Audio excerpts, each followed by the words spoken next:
আসসালামু আলাইকুম, শুভ সন্ধ্যা। যে যেখান থেকে আমার ভিডিও দেখছেন সকলকে আন্তরিক অভিনন্দন, শুভেচ্ছা, ভালোবাসা। আমি মোহাম্মদ শিব্বির আহমেদ, চ্যানেল বাংলা 78 থেকে বলছি।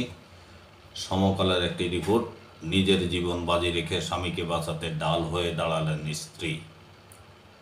সোমবার রাত 8:30 রাজধানীর উত্তরা 7 নম্বর সেক্টর 9 নম্বর রোড এলাকা হঠাৎ দুই নারী পুরুষকে রামদা দিয়ে কোপাতে শুরু করে দুই যুবক।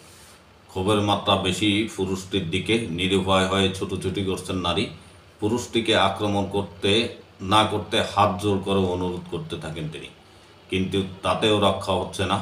এক পর্যায়ে নিজের জীবন বাজি রেখে অস্ত্রের সামনে ডাল হয়ে দাঁড়াই গেলেন তিনি।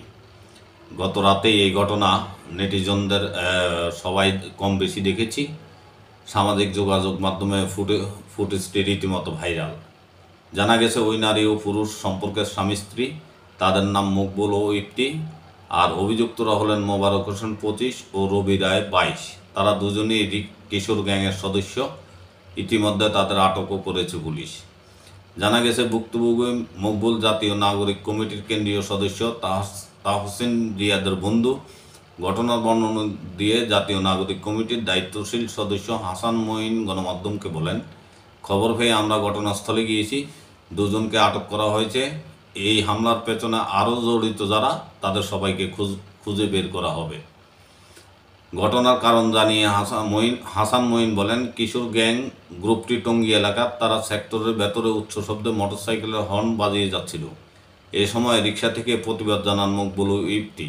এতে ক্ষিপ্ত হয়ে 20-25 জনের গ্যাং বাহিনী জড়ো করে তারা।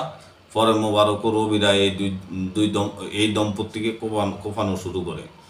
স্থানীয়রা জানান, টঙ্গী এলাকার কিশোর গ্যাংয়ের সদস্য তারা। সন্ধ্যার পর উত্তরা থেকে ঢাকা ময়মনসিংহ মহাসড়কে বিভিন্ন স্পটে সংঘবদ্ধ ছিনতাইয়ে জড়িত চক্রের সদস্য বলে জানা গেছে। গতকালের ঘটনার সময় স্থানীয়রা ধাওয়া দিলে অভিযুক্তরা সেক্টরের বিভিন্ন রোড ধরে পালিয়ে গেলেও দুজনকে আটক করে স্থানীয়রা। এ সময় আটককৃতদের গণপিটুনি দিয়ে সেনাবাহিনীর মধ্যস্থতা উত্তরা পশ্চিম থানা পুলিশের হাতে তুলে দেয় স্থানীয় জনতা।